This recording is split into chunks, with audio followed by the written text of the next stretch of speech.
Alexandre, j'ai 38 ans, j'habite en Bourgogne, à Dijon. Je suis marié, j'ai 3 enfants. Voilà, en gros. Mon plan, ça va être juste, je me présente rapidement. Je suis assez synthétique, donc normalement ça va assez vite. Donc je me présente rapidement. Je vais présenter CHAP, donc réflexion sur une église autrement. Ensuite, une église nomade.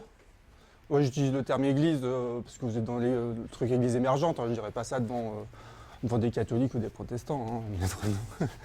Et voilà, église nomade, église néo-monastiste et outils. On va faire un plan un peu comme ça, d'accord?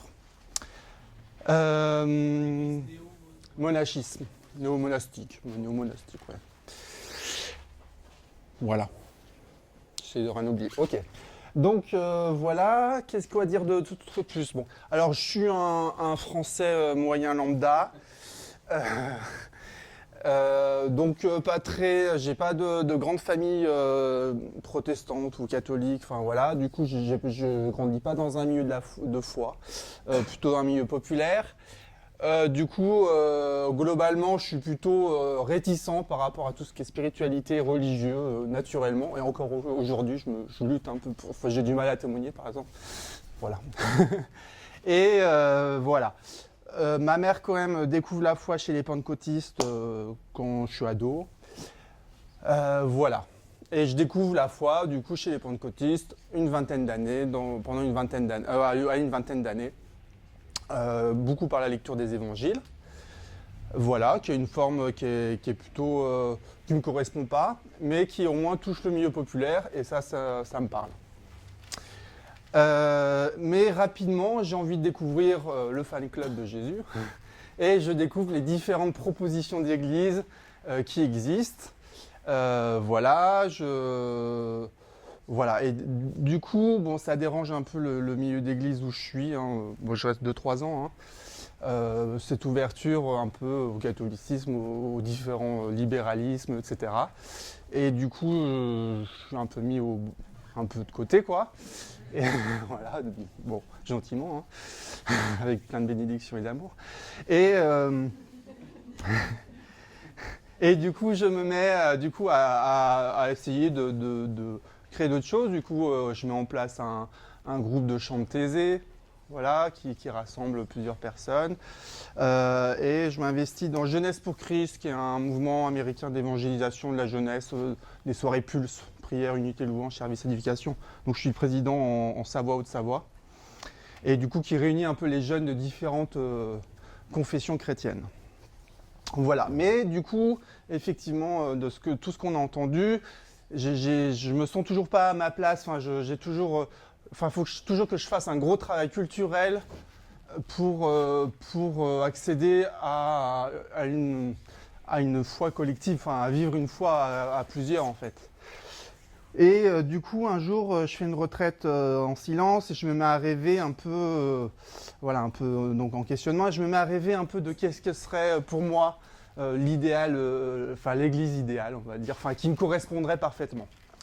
Et voilà. Et du coup, j'écris un petit projet qui s'appelle CHAP.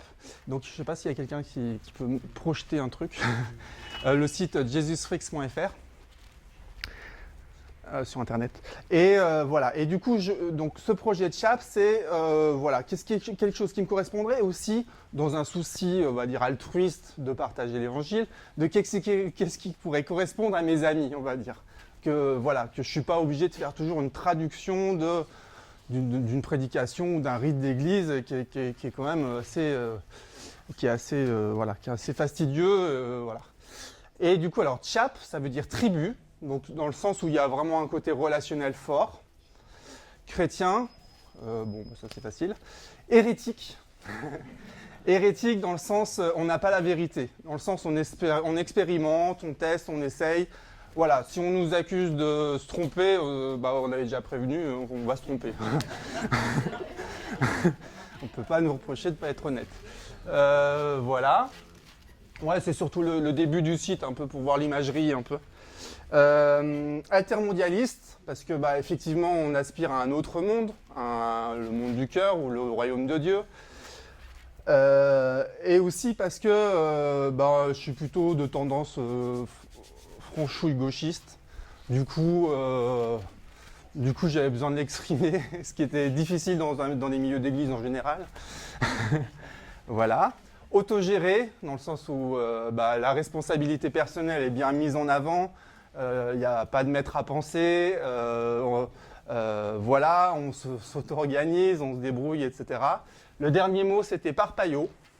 Et rapidement, on l'a enlevé, on a mis prière pour avoir une dimension œcuménique.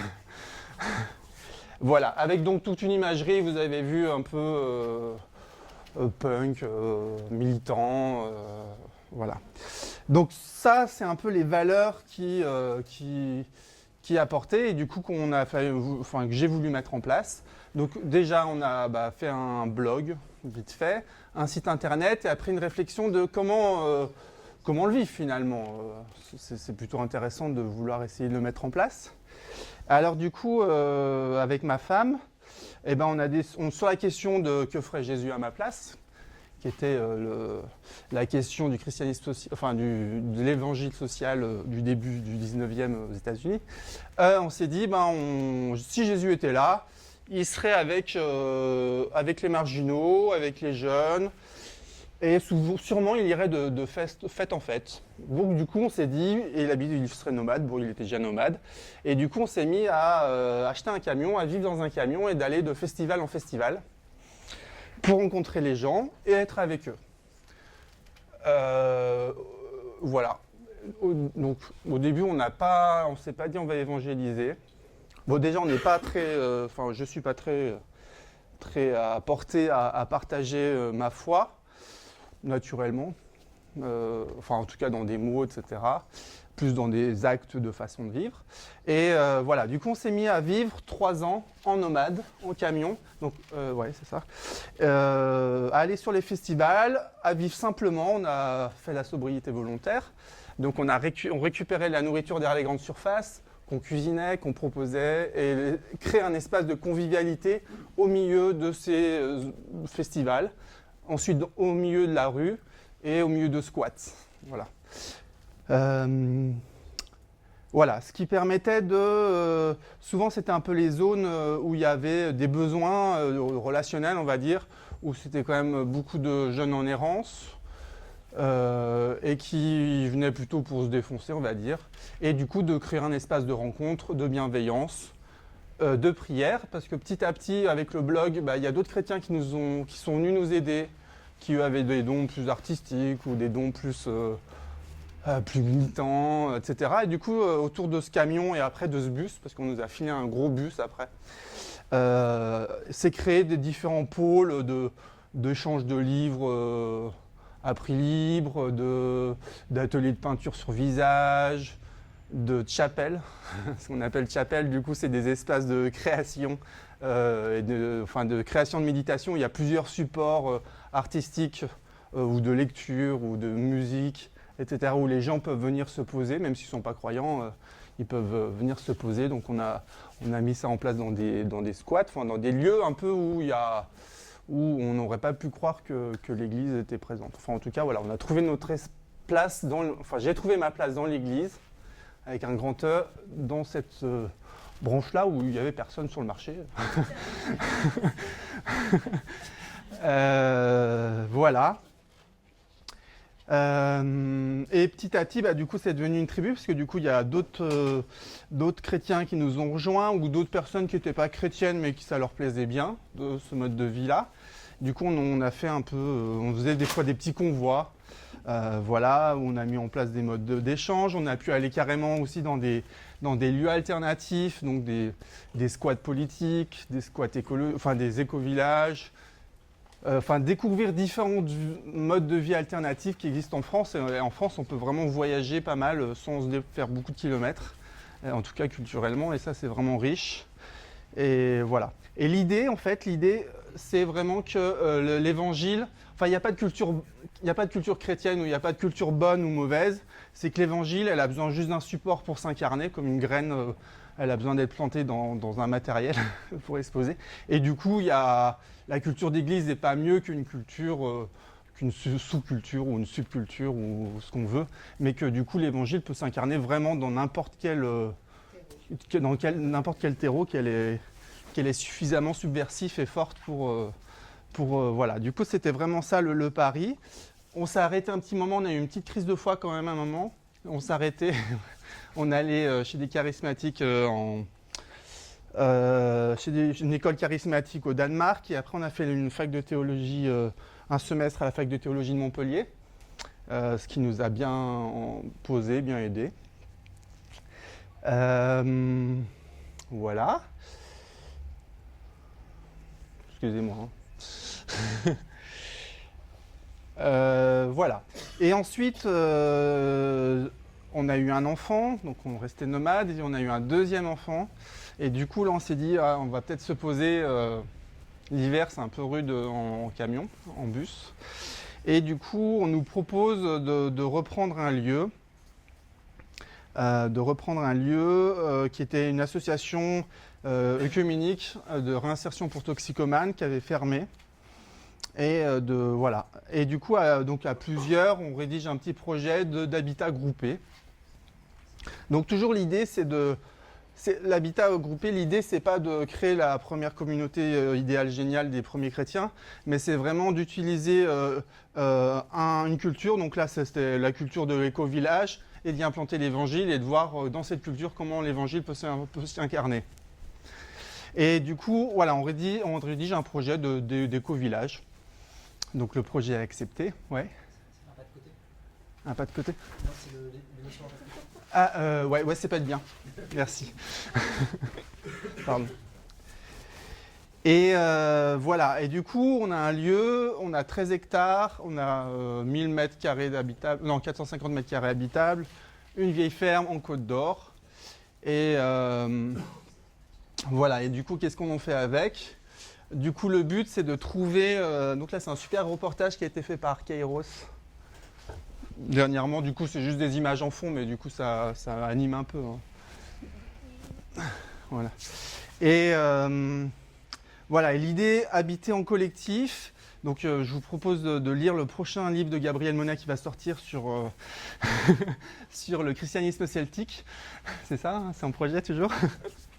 Où le but, c'est des petits groupes de chrétiens se mettre des petits groupes de chrétiens, comment on dit, pas militants, ouais, confessionnels, enfin voilà, militants, on va dire, se mettre au service d'une société autour.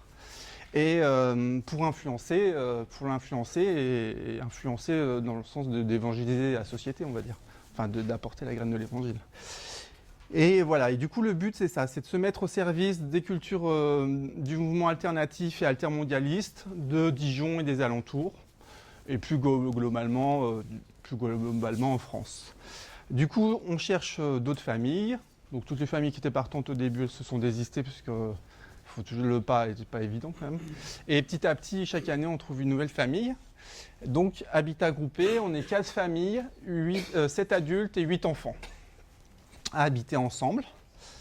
Donc, habiter ensemble, c'est habitat groupé. Hein. C'est chacun son appartement, son fonctionnement, son mode de vie, son économie. Et on collectivise certaines choses.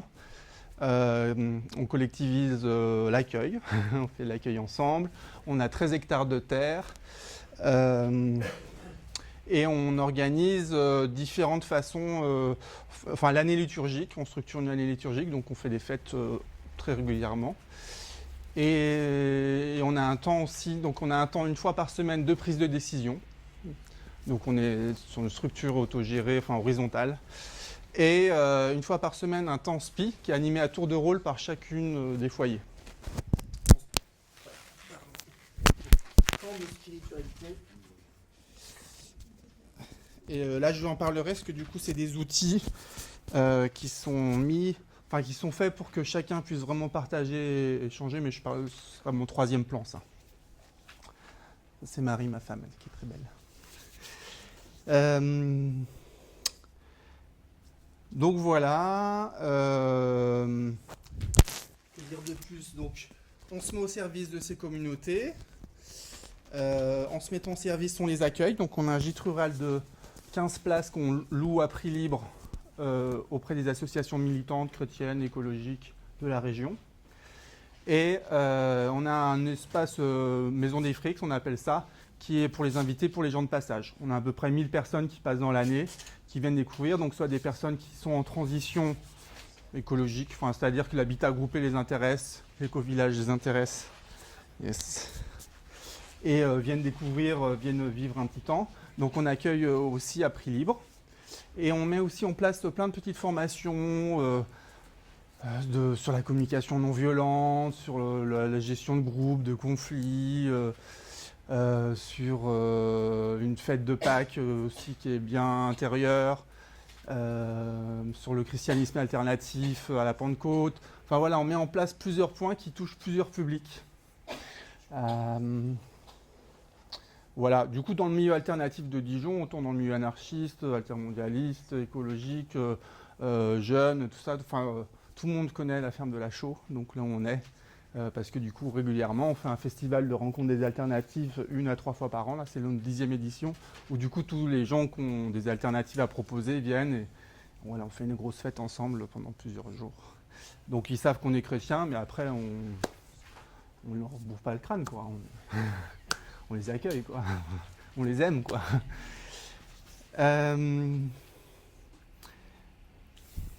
Bon, j'ai pas de plan, je me suis un peu perdu, mais peut-être qu'on va faire des questions-réponses. Non? Parce que j'ai peut-être loupé des plans. Je vous ai perdu ou vous êtes fatigué ou... Non, ça va? Je continue? J'ai le côté outils encore. Ouais. Alors, outils, donc sur le fonctionnement, on voit bien. Ok, le côté outils, du coup, on a mis en place plusieurs outils de partage qui s'appellent liturgie, comment on appelé ça?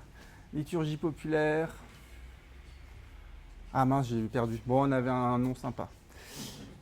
Petite liturgie populaire, un petit truc comme ça. Et voilà, du coup, c'est des cercles, beaucoup de cercles de partage, on en est beaucoup dans le partage. Donc il y a une qui s'appelle le Chap Circle, c'est on va dire, comment il s'appelle le fondateur des Quakers qui rencontre le fondateur des Jésuites. Donc Ignace de Loyola qui rencontre William, comment il s'appelle le fondateur des Quakers George Fox.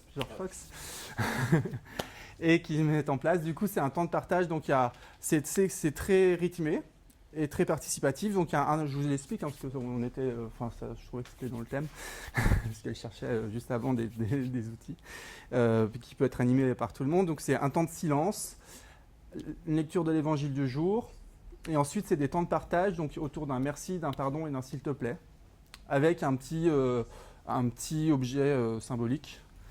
Donc une bougie, pour symboliser les tours de partage, une bougie, un truc à manger et un truc à boire. Donc on évite le pain et le vin pour pas que ça fasse sainte scène, puis qu'il y en a que ça dérange.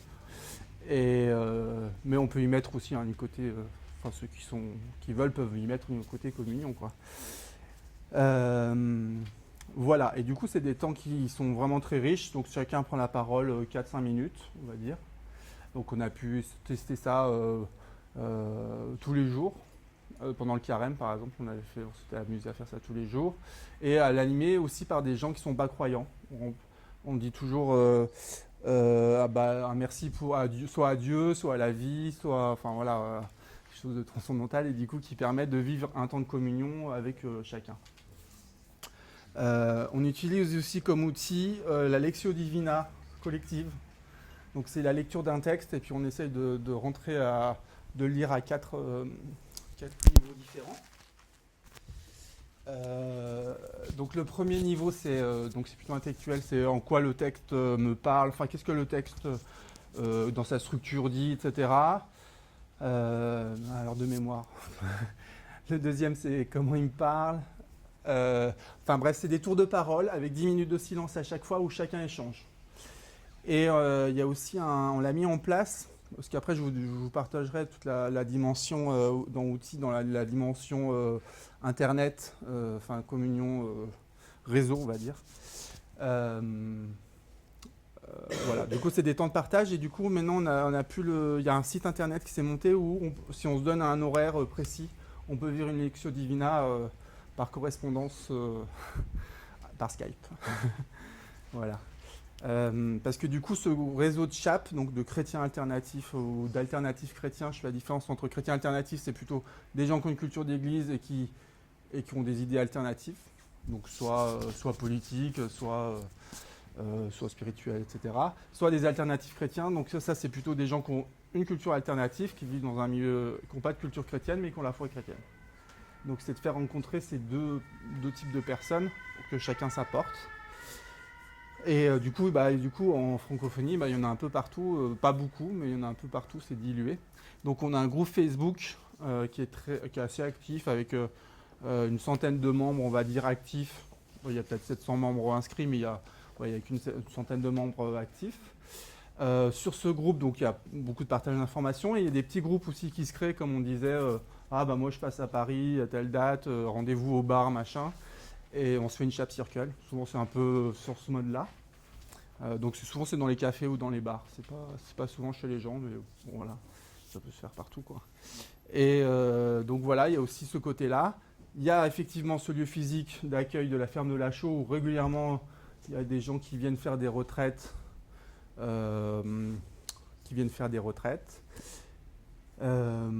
Voilà. Et l'outil Lectio Divina. Aussi, du coup, c'est par Internet qui permet de faire des temps d'échange aussi par Internet. Au niveau du temps, j'en suis bien, non? J'ai dépassé ou... Non, je suis parfait. Mais si tu as quelque chose à rajouter, sens-toi libre. Je peux rajouter plein de trucs, mais qu'est-ce qui vous intéresserait? Par exemple, est-ce que tu peux nous parler de la moyenne d'âge du public que tu fréquentes? Tout âge. Tout âge. Est-ce que ce sont des personnes qui sont déçues des institutions qui viennent Peut-être les personnes plus âgées. Ouais, pas trop. On est pas trop parce qu'on n'est pas. On est déjà un peu trash dans la visualisation. Donc souvent, des personnes de culture d'église sont un peu réticentes de où c'est qu'on met les pieds. Du coup, c'est sympa parce qu'il faut le gérer en fait. Il faut gérer la déception de l'église, pour se remotiver dans quelque chose, allez, on construit quelque chose ensemble, de passer à une autre étape, de passer de la critique à la construction en fait. Du coup, c'est pas trop notre vocation. Donc c'est ça. Du coup, des déçus de l'église, non. Un peu sur Internet. Ouais, peut-être des gens qui sont plus sur Internet qui vont pas forcément faire la démarche de venir. Après, c'est quand même beaucoup des jeunes. Ouais, c'est quand même très jeune finalement. Très jeunes et des jeunes et puis qui n'ont pas de problème avec l'institution, on va dire. Enfin, par rapport à l'institution, ils peuvent très bien se faire. Chacun peut se faire très bien un lundi une soirée charismatique. Moi-même, je peux me faire une retraite ignatienne chez des tradis catholiques à Flavigny, un week-end à Thésée, Saint-Jacques-de-Compostelle. Pour moi, l'Église, il y a une richesse. Elle a ses côtés relous, elle a ses côtés positifs. Prenons les côtés positifs. Et voilà, il y a toute une richesse de 20 siècles. Pour moi, c'est pas... L'institution... il y a toujours, pour moi, eu des institutions et puis des mouvements plus progressistes qui vont s'institutionnaliser. Si elles marchent, en fait, si elles réussissent, elles vont s'institutionnaliser. Si elles ne marchent pas, on va les oublier. Et bref, pour moi, c'est l'histoire du monde, de la vie, notamment avec les techniques, avec les outils Internet. C'est pour ça, pour moi, qui révolutionne complètement la société. L'accès au savoir, comme ça la réforme c'était le livre, l'imprimerie pardon.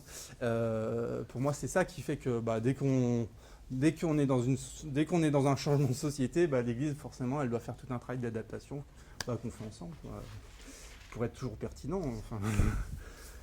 Parce que bon, ça touche toujours du monde l'évangile encore. Je veux savoir s'il y a des petits liens avec les églises locales instituées justement, ou si c'est un rejet ou si... Ouais, alors c'est difficile. Souvent les évangéliques nous voient un peu comme concurrents, surtout qu'on touche des jeunes. L'église réformée, elle est très ouverte, ça c'est sympa, ils viennent régulièrement, etc. Et puis, ah oui, par contre, oui, puis on a aussi une implication locale, on n'est pas juste dans notre bulle, il y en a qui sont au secours catholique, il y en a qui bossent avec les réfugiés, enfin après chacun individuellement a tout un impact local, dans des cafés associatifs, etc. Du coup, les catholiques, ils nous aiment bien parce qu'on est jeunes, et puis on dynamise, on fait le caté là, des trucs comme ça. Voilà, il y a juste, mais on est à 35 km de Dijon, il y a toutes les églises. Donc on est vraiment en zone rurale désertée, donc il y a juste un prêtre avec ses 20 paroisses qui doit gérer. Bon, alors du coup on n'a pas trop de relations avec les églises. Ceux qui nous aiment le plus, c'est quand même les réformés. Et toute la mouvance catholique depuis le Laudato Si où on est à la mode, donc ça c'est chouette.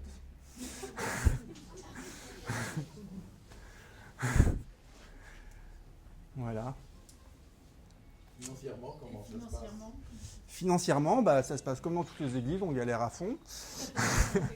En fait, alors, en gros, toutes les familles sont indépendantes financièrement, donc un petit boulot à droite à gauche. Avec un mode de vie, on a un jardin, enfin, on est dans simplicité volontaire, paye un loyer à l'association qui permet de financer les charges, les locaux, etc. Ensuite, tout l'accueil est à prix libre, mais qui génère quand même un revenu qui permet de pouvoir dégager demi-temps SMIC pour l'accueil. Donc il y a deux personnes enfin deux familles on va dire, parce que deux familles qui ne travaillent pas à l'extérieur, qui sont plutôt dédiées à l'accueil. Bon, ça tourne, c'est des contrats d'1 an. Et voilà, en gros financièrement, ouais. L'association peut toucher des subsistes du conseil général non. Ouais, alors qu'est-ce qu'on a fait pas de fonctionnement, c'est compliqué. On a planté un verger. Reconnu comme une association qui peut avoir des subventions. Si, on a une association 1901 classique. C'est juste qu'après, on a touché des subventions, par exemple, on a planté un verger conservatoire de variétés anciennes. Donc, voilà, sur des projets, on peut toucher des subventions. On a des aides à l'emploi, quand même, des employés sont aidés. Il y a la CAF, les APL qui aident pour les trucs. Après, dans un budget de fonctionnement, c'est quand même très compliqué. Bon, peut-être qu'un jour, il faudra le faire, mais là, Il y a d'autres expériences similaires en France? Alors, en France, je ne crois pas. Mais il y a plusieurs groupes, en tout cas, il y a régulièrement des groupes de chrétiens qui viennent nous rencontrer, plutôt catholiques quand même, et qui sont dans une démarche d'habitat groupé en ville, etc. Après aussi, on accueille plein de groupes non-croyants et qui sont aussi dans la même démarche. Du coup, on fait de la formation un peu comme ça. Non. Enfin, pas que je connaisse. Ouais, pas que je connaisse. Alors à l'étranger, oui, en Allemagne, donc on est en lien avec un groupe qui s'appelle Jesus Freaks, qui a un réveil dans la communauté punk de Hambourg, qui a créé en fait tout un réseau d'églises de culture punk, enfin même de culture underground en Allemagne. Il y a, je sais pas, 200 paroisses peut-être, hein. C'est un truc c'est sympa, ça date des années 90. Ils font un gros festival. Et du coup, là, il y a plein d'émergences de choses un peu underground. Enfin bref, depuis les années 90, ils ont vieilli, ils ont eu des enfants, ils sont assagis, ils ont créé des choses moins punk et plus familiales. Du coup, il y a des initiatives comme ça, au Portugal aussi. Ouais, on est en lien un peu avec toute l'église alternative européenne par le réseau de Jesus Freaks. Ça vous dit quelque chose ou non ce réseau de Jesus Freaks? Je ne connais pas personnellement, mais je connais l'appellation, oui. Ouais. Parce que du coup, ils ont vraiment investi toutes les scènes musicales en Europe.